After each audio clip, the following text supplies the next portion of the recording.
বন্ধুরা দেখো, কাতল মাছ ভাজা দিয়েছি। কাতল মাছ ভেজে, এই যে কাতল মাছ, এই আলু কপি কেটে রেখেছি। আলু আর কপি দিয়ে কাতল মাছ দিয়ে রসা রান্না করব। আর এই ধনেপাতা দিয়ে বেগুন দিয়ে শাক রান্না করব। আর কাতল মাছের মাথাটা দিয়ে কাঁচা কপি ঘন্ট করব। তোমরা দেখতে থাকো তোমার ডিম্মা কীভাবে রান্না করে। এইভাবে রান্না করে তোমরা খাবে। এই যে বন্ধুরা, মাছগুলো ভাজা হয়ে গেছে, এখন তুলে নেব। এভাবে সব মাছ ভেজে নেব, ভেজে তুলে নেব। মাছগুলো ভেজে তুলে নিয়েছি, এখন আলু কপিটা ভেজে নেব।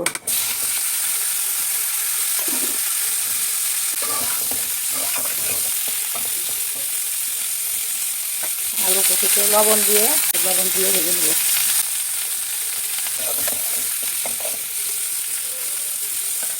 এই বন্ধুরা, আলু আর কপি লাল লাল করে ভাজা হয়ে গেছে, এখন নামিয়ে নিব। এই যে বন্ধুরা, কড়াইতে একটু তেল আর তেজপাতা দিচ্ছি। এখন কয়টা গোটা জিরা দিয়ে দিলাম, পেঁয়াজ দিয়ে দিচ্ছি, কাঁচামরিচ দিয়ে দিলাম।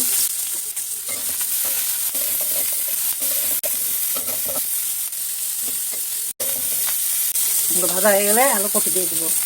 বন্ধুরা, পেঁয়াজ মরিচ ভাজা হয়ে গেছে, এখন 1 চামচ হলুদ, 1 চামচ মরিচের গুঁড়া দিয়ে দিলাম।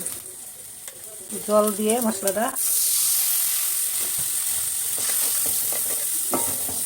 একটু কষিয়ে স্বাদ মতো লবণ দিয়ে দিলাম। বন্ধুরা, এই দেখো মশলা কষানো হয়ে গেছে, এখন আলু আর কপি দিয়ে দিচ্ছি।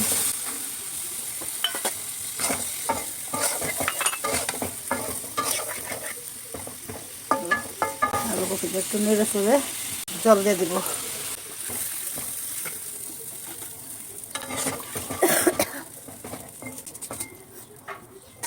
জল দিয়ে দিলাম, ফুটে উঠলে মাছ দিয়ে দিব। বন্ধুরা, জল ফুটে উঠেছে, এখন মাছগুলো দিয়ে দিব।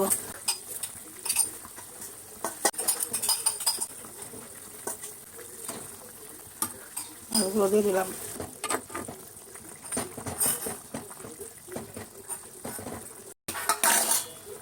বন্ধুরা, তরকারি হয়ে গেছে, এখন একটু জিরা ভাজা গুঁড়া, তোমরা কাঁচা জিরা বাইটা রসা রান্না করো, বেশি ভালো লাগবে। আমি তো কাঁচা জিরা বাড়তে পারলাম না, এই জন্য গুঁড়া জিরা গুঁড়াই দিয়ে দিলাম। আর দিয়ে দিলাম কতটুক ধনে পাতা দিলাম, এই জন্য গরম মশলা দিব না। তোমরা কাঁচা জিরা বেটে গরম মশলা দিয়ে আলু কপি দিয়ে কাতল মাছের রসা রান্না করে খাবে, দেখবে খুব ভালো লাগবে। তোমার ডিম্মার মতো দেখে দেখে রান্না করে খাবে। ডিম্মাকে লাইক করে দিবে ফেসবুকে, আর ইউটিউবে একটু সাবস্ক্রাইব করে দিবে, তাহলে ডিম্মা রান্না করতে একটু আগ্রহ পাবে। বন্ধুরা দেখো, কাতল মাছের রসা হয়ে গেছে।